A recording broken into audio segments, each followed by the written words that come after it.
Tim rescue dari tim medis BPBD Makassar terus mematangkan persiapan dalam rangka perhelatan Festival Egg atau F8.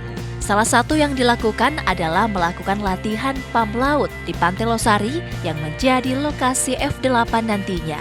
Di antara latihan yang dilakukan adalah bagaimana proses rolling time rescue BPBD Makassar menggunakan armada laut di Pantai Losari yang menjadi area giat F8. Kemudian tim juga melakukan latihan simulasi prosedur penyelamatan korban jatuh dari anjungan Bugis Pantai Losari yang dilanjutkan pertolongan kedaruratan oleh tim medis BPBD Makassar di posko darat BPBD Makassar.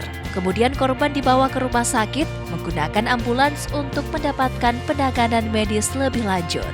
Tim drone BPBD Makassar juga melakukan simulasi pencarian korban jatuh ke laut menggunakan drone yang dilengkapi thermal kamera.